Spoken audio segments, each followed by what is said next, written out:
ناظرین کرام، مسیحا کے جلالی اور افضل ترین اسم اعظم میں آج نوید ملک خداوند کا خادم پھر سے آپ کی خدمت میں آداب بجا لاتا ہے اور پروگرام میں مسیحی کیوں ہوں لے کر آپ کی خدمت میں حاضر ہوا ہوں۔ اور میرے ہر پروگرام میں کوئی نہ کوئی ایسا نکتہ ضرور ہوتا ہے جس نے مجھے ماضی میں سوچنے پر مجبور کیا، اور ممکن ہے کہ یہ ایسے نکات ہوں جن پر آپ بھی سوچنے کے لیے مجبور ہو جائے۔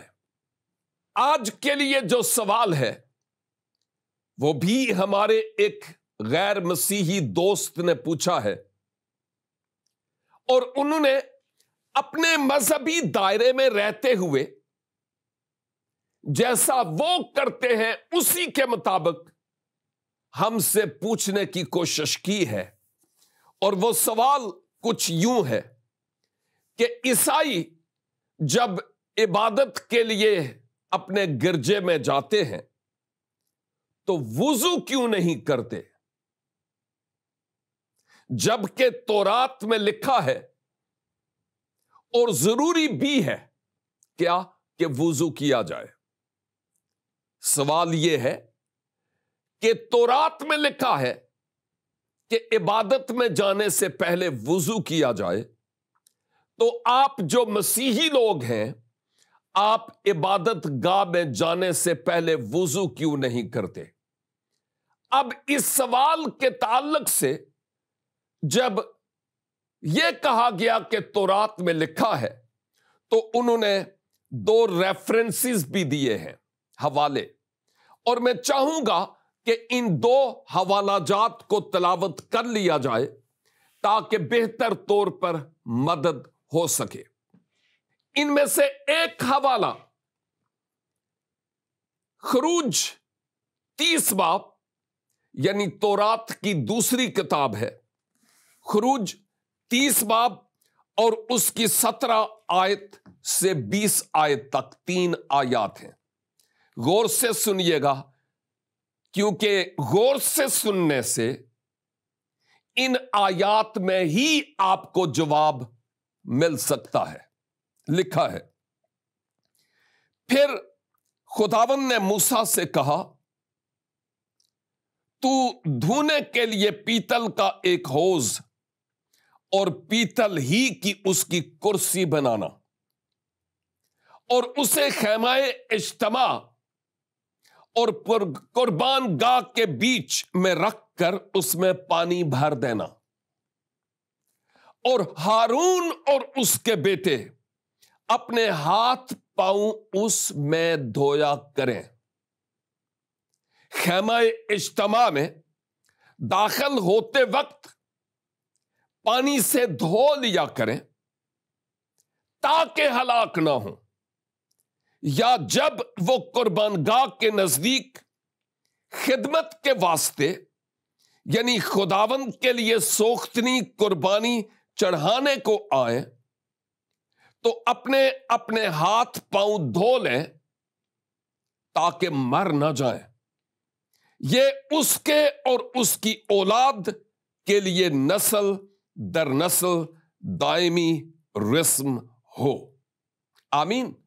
اور دوسرا حوالہ خروج ہی کی کتاب اور اس کا 40 باب اور اس کی 30 آیت سے، یہاں پر لکھا ہے، اور اس کے حوض کو خیمہ اجتماع اور مذبح کے بیچ میں رکھ کر اس میں دھونے کے لیے پانی بھر دینا، اور موسیٰ اور ہارون اور اس کے بیٹوں نے اپنے اپنے ہاتھ پاؤں اس میں دھوئے۔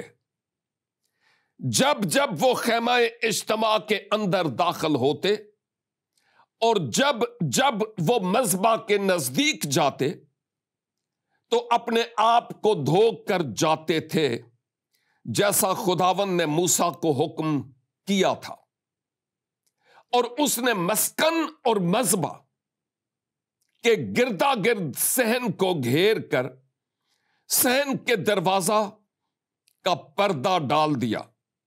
یوں موسیٰ نے اس کام کو ختم کیا۔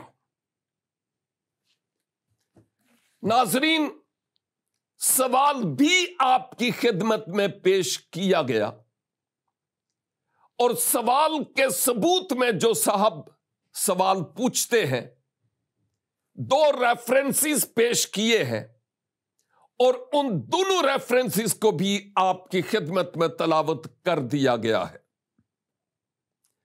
اب سوال بھی کلیئر ہے، اور جو حوالہ جات ہیں ان کے متن سے جو بات نظر آتی ہے وہ بھی بالکل کلیئر نظر آتی ہے۔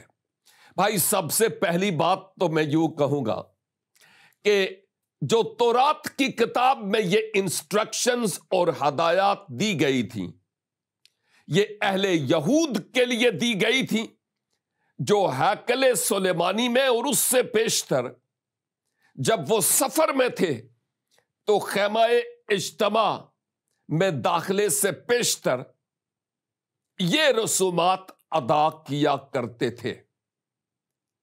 رہی بات ہم مسیحوں کی جو یسوع المسیح کی تقلید کرتے ہیں، کاش کہ آپ میرے لیے یا ہمارے لیے کوئی انجیل جلیل سے بھی میسج دے دیتے یا حوالہ دے دیتے۔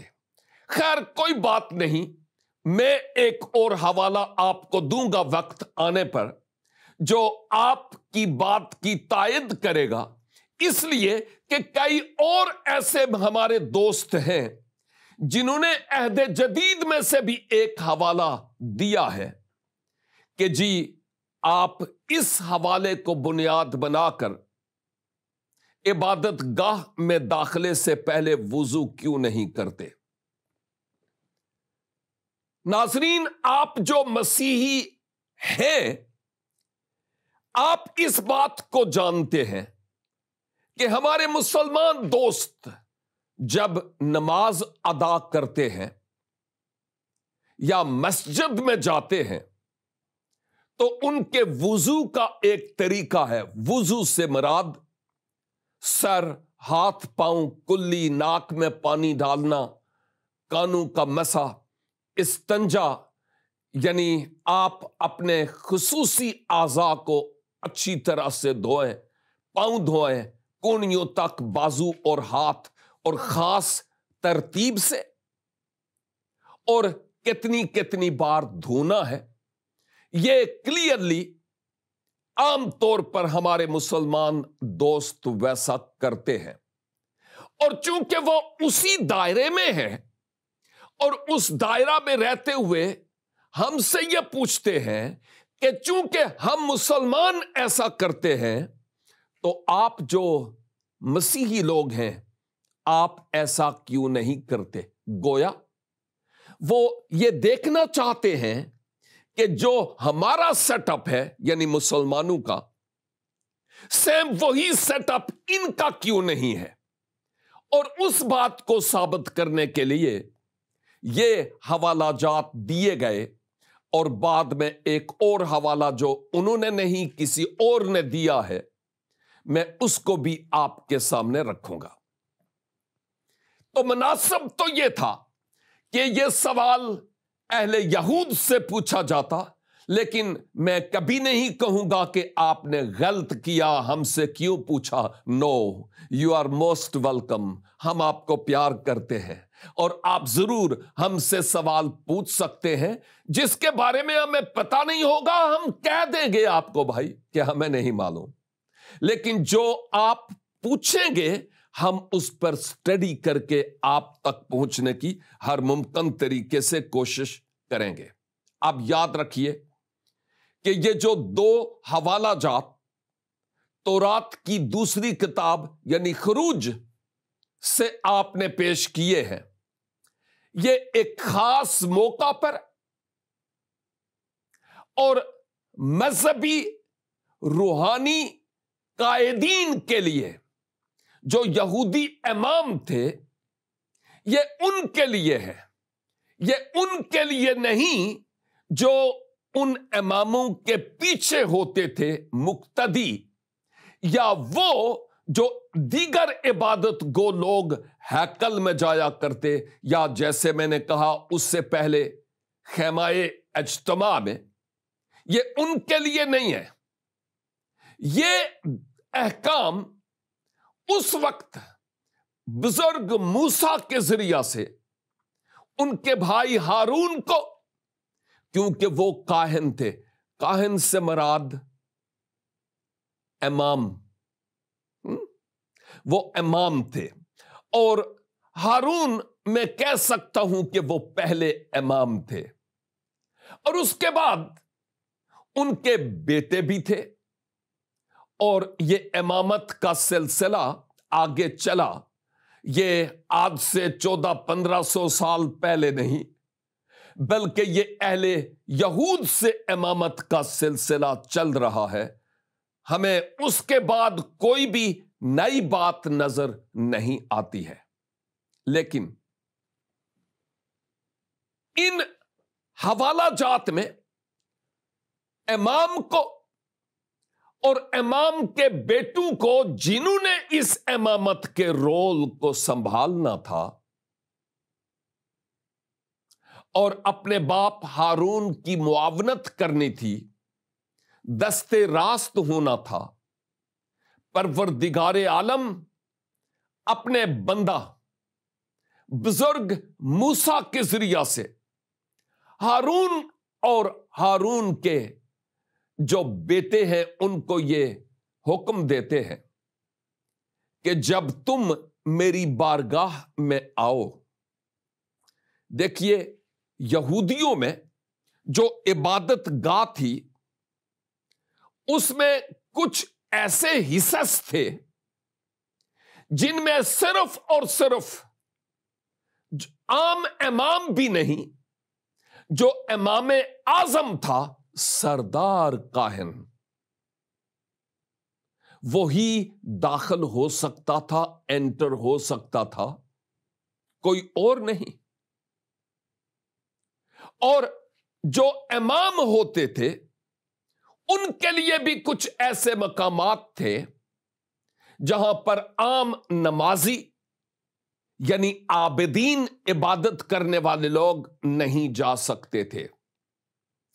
ایون کچھ ایسی عبادتی ترتیب میں باتیں تھیں جو عام لوگ ان کو سر انجام نہیں دے سکتے تھے، کرتے تو وہ مر جاتے، ثبوت موجود ہے۔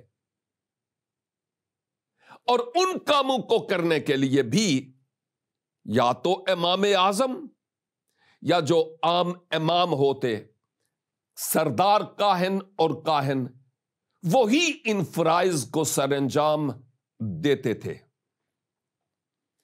ایک حصہ اس عبادت گاہ کا پاک ترین مقام تھا۔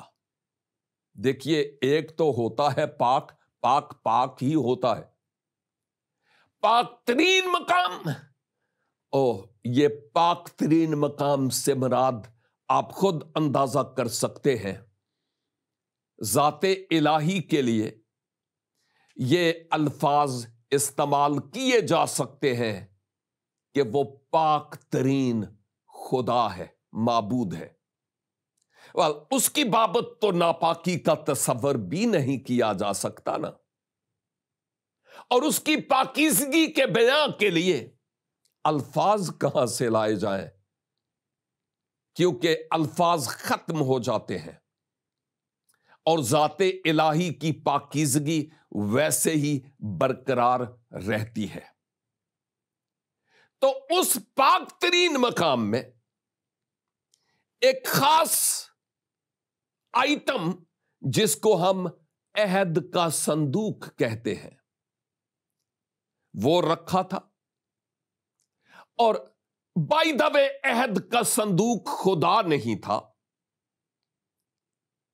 اس میں پتھر کی وہ 2 لوح، ہارون کا وہ اختیار والا عصا اور من یعنی روٹی پڑی ہوئی تھی جو خداوند کے حضور نظر کی جاتی تھی.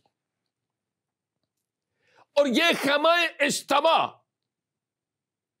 کے اندر پاک ترین مقام میں یا ہیکل کے پاک ترین مقام میں یہ صندوق رکھا ہوتا، اور امام اعظم ایک سال میں صرف ایک بار ہی داخل ہو سکتا تھا، اور اس جگہ پر واقعی خدا کی حضوری کا ابر ہوتا.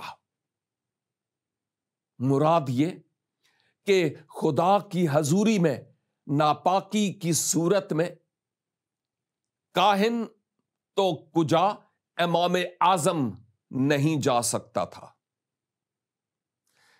بہت ڈیٹیل ہے، میں ابھی نہیں بیان کرنا چاہتا کہ ایون امام اعظم کے بھی کمر میں ایک رسی بندی ہوتی، اور اس کا جو ایک سفید پوشاک ہوتی کلرفل، اس کے نیچے گھنٹیاں ہوتی اور انار ہوتا، کیونکہ باہر والے لوگ سنتے کہ وہ گھنٹیاں بج رہی ہیں، تو اس کا مطلب یہ کہ ہمارا جو امام اعظم ہے وہ وہاں پر جو مذہبی فرائض ہیں وہ سر انجام دے رہا ہے. اور بائی دا وے، اگر ان گھنٹیوں کی آواز رک جاتی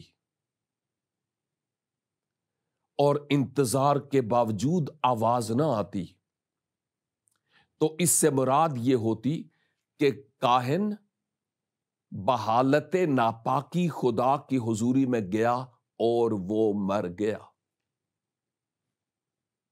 اب اور کون جائے اس کو وہاں سے اٹھا کر لانے کے لیے؟ تاریخ بتاتی ہے کہ اگر ایسا ہوتا تو وہی جو رسی ان کی کمر سے باندھی ہوتی باہر تک جاتی، اور اسی سے کھینچ کر اس کو باہر لایا جاتا. اسی لیے لازم تھا کہ کاہن جب خدا کے حضور جائے تو وہ پاک اور صاف ہو کر جائے. اور یہ دونوں حوالہ جات اسی بات کو پیش کرتے ہوئے ہمیں نظر آتے ہیں.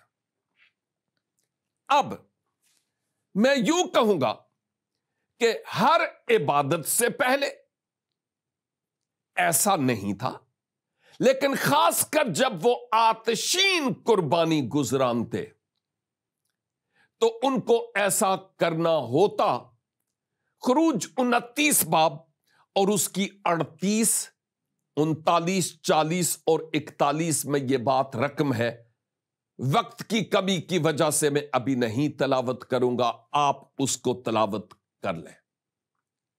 اور یہ حکم میں پہلے بھی کہہ چکا ہوں، تمام عابدین کے لیے نہیں تھا، بلکہ صرف یہ رہنماؤں کے لیے تھا. اور وہ کیا تھا؟ ہاتھ اور پاؤں دھونا. That's all. یوں تو وہ آلریڈی جب آتے تو تیاری سے آتے تھے، اب یہاں چونکہ چل کر آتے، مرسڈیز تو اس وقت تھی نہیں، اور ہاتھ بھی کہیں لگ سکتے تھے ناپاک جگہ پر، پوشاک بھی صاف ہوتی، بدن بھی صاف ہوتا.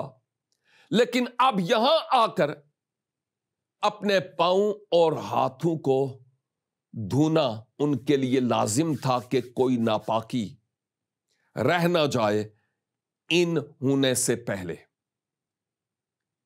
آپ اس کو جو نام دینا چاہیں آپ دے سکتے ہیں، لیکن استنجا کرنا، ناک میں پانی ڈالنا، کانوں کا مسا، کونیوں تک ہاتھ اور پھر مسا، ہاتھوں کو دھونا، پاؤں کو اتنی بار دھونا، یہ جتنی ڈیٹیل آپ اپنے وضو کی بابت کہہ رہے ہیں نا، یہ اتنی ڈیٹیل وہاں نہیں تھی. اور بائی دا وے، اگر آپ نے ہاتھوں اور پاؤں یا وضو ہی کہہ لیں، اس کو اگر لیا ہے تو آپ کے اسلاف نے، بزرگان نے تورات کی کتاب سے ہی لیا ہے.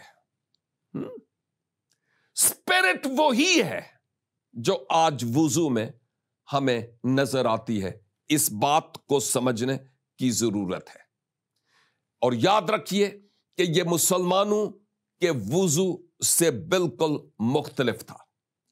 اب جب مسیح یسوع کی ہم بات کرتے ہیں،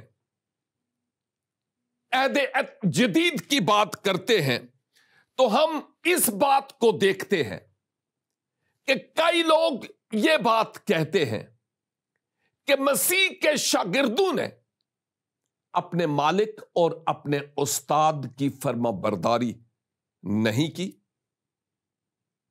اس کی وجہ وہ بیان کرتے ہیں، اور وہ یہ کہ جو مسیح اور مسیح کے لوگ ہیں وہ ایسی قربانی نہیں چڑھاتے جیسی اس وقت لوگ چڑھایا کرتے تھے.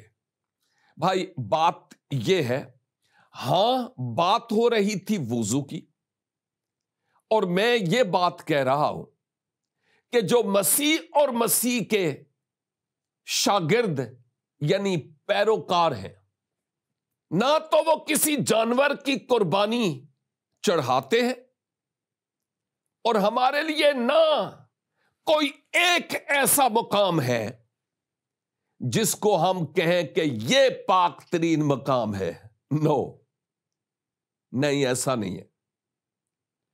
مسیح نے بھی ہمیں یہی تعلیم دی کہ خدا ہر جگہ موجود ہے، اور ہم اس بات کو سمجھتے ہیں کہ چونکہ ہمیں جانوروں کی قربانیاں گزراننے کی ضرورت نہیں ہے، اب ہمیں ضرورت نہیں ہے، جس سبب سے اب خدا کی حضوری میں جانے کے لیے یہ بات تو بالکل کلیئر ہے کہ ہمیں نہا دھو کر صاف ستھرا ہو کر، نیا سوٹ نہیں تو نو پرابلم، ہم اپنے پرانے سوٹ کو ہی، سوٹ سے مراد کوٹ پینٹ بھی نہیں ہے، ہم سادگی سے رب کے حضور جا سکتے ہیں.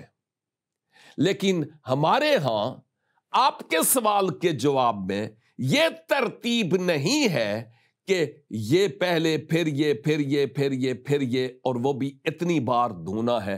نو، اس طرح کی کوئی ٹیچنگ ہمیں نہیں دی گئی ہے. ہمیں خدا کے حضور جانے کے لیے یہ آٹومیٹکلی معلوم بھی ہے کہ ہم کس کے حضور جا رہے ہیں. آج اگر ہمیں ملک کا وزیر اعظم بلائے تو ہم کتنا زیادہ نہا دھو کے سوٹڈ بوٹڈ ہو کر جائیں گے، پرفیوم لگا کے جائیں گے. اور جب ہم یہ سوچتے ہیں کہ ہم عبادت کے لیے خدا کے حضور جا رہے ہیں، تو پھر یہ ہماری اپنی جو سوچ ہے نا وہ بھی کام کرتی ہے کہ ہمیں صاف ہو کر، نہا دھو کر خدا کی حضوری میں جانا ہے. کیونکہ خدا کو ناپاکی پسند ہوتی تو آدم اور حوا کو اپنی حضوری میں عدن میں ہی رہنے دیتا، لیکن اس نے ان کو نکال دیا کیونکہ ان کے بدن میں ناپاکی آ گئی تھی. یاد رکھیے کہ مسیحوں کا اس وضو سے، جیسا آپ نے پوچھا ہے، کوئی تعلق نہیں ہے. اب کچھ مسلمان، جیسے میں نے پہلے کہا، وہ یہ بتاتے ہیں، میں ابھی حوالہ دینے سے قاصر ہوں، یعنی پڑھنے سے، لیکن حوالہ دے رہا ہوں. مقدس یوحنا کی معرفت لکھی گئی انجیل مقدس کا 13 باب، مقدس یوحنا کی معرفت لکھی گئی انجیل مقدس اس کا 13 باب اور اس کی 3 سے 11، یہ وہ آیات ہیں جو کوئی ہم سے یہ کہتا ہے کہ مسیح نے وضو کی بنیاد ڈالی ہے، تو آپ کیوں نہیں اس کی پیروی کرتے؟ بھائی بات یہ ہے کہ یہ مسلمانوں کے وضو کی مثال نہیں ہے، یہ اس وقت کی بات ہے کہ جب منجی عالمین اپنے شاگردوں کے ساتھ بیٹھے تھے اور انہوں نے اس مصلوبیت سے ایک دن پہلے شب کے وقت ایک برتن میں پانی لیا اور اپنے شاگردوں کے گرد آلود پاؤں دھوئے ہیں، اور وہ اس بات کی دلیل تھی کہ میں کوئی بڑا بن کر، میں کوئی چیئرمین بن کر، میں کوئی نبی اور پیغمبر بن کر نہیں، اور نہ ہی یہ کہ آپ سب میری خدمت کریں، نہیں، بلکہ آپ نے اپنی حلیمی اور فروتنی کا نمونہ دیا ہے۔ اس سبب سے آپ نے اپنے شاگردوں کے گرد آلود پاؤں دھوئے ہیں۔ اس وقت یہ بند جوتیاں نہیں تھیں جو میں اور آپ آج پہنتے ہیں، وہ سینڈلز تھے، اور دور سے کچی راہوں پر چل کر آتے تھے، اور مسیح نے اپنے شاگردوں کے پاؤں دھوئے۔ یہ انکساری اور فروتنی کے لیے پریکٹیکلی ایک سبق تھا جو مسیح خداوند اپنے شاگردوں کو اس وقت دے رہے تھے۔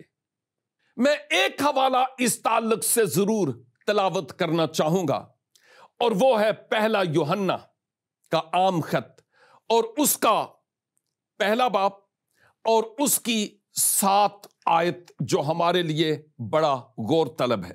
لکھا ہے، لیکن اگر ہم نور میں چلیں جس طرح کہ وہ نور میں ہے، تو ہماری آپس میں شراکت ہے، اور اس کے بیٹے یسوع کا خون ہمیں تمام گناہ سے پاک کرتا ہے۔ اب حرف آخر کے طور پر میں یوں کہنا چاہوں گا کہ رب کے حضور جب ہم جاتے ہیں نا، اس بات کو بھول جائیں کہ وہ ہماری ظاہری ٹپ ٹاپ کو دیکھ کر خوش ہوگا۔ میں نے شلوار کتنی اوپر اٹھائی ہوئی ہے، میری بازو کہاں تک ہے، میرے سر پر میں نے کیا پہنا ہوا ہے، داڑھی ہے یا نہیں ہے، نو، خدا ان چیزوں کو نہیں دیکھتا۔ اگر خدا کی نگاہ ہے تو میں نے ایک آدھ ہفتہ پہلے اس بات کا ذکر کیا تھا کہ وہ ہمارے دل پر نگاہ کرتا ہے، کہ ہم خالق خدا کے حضور جب جاتے ہیں تو کس نیت سے جاتے ہیں؟ دل کی پاکیزگی کے ساتھ یا لباس کی پاکیزگی کے ساتھ جاتے ہیں، یا وضو کر کے جاتے ہیں لیکن ہمارے اندر گند بھرا ہوا ہے؟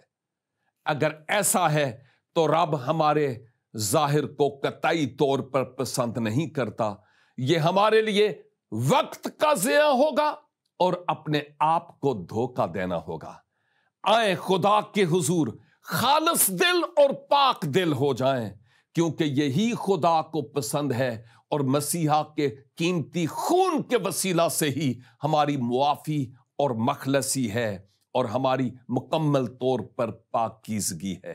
پروردگار آپ کو آج کے اس سیشن کے وسیلہ سے بہت بہت برکت بخشے۔ دیکھتے رہیے پروگرام میں مسیحی کیوں ہوں۔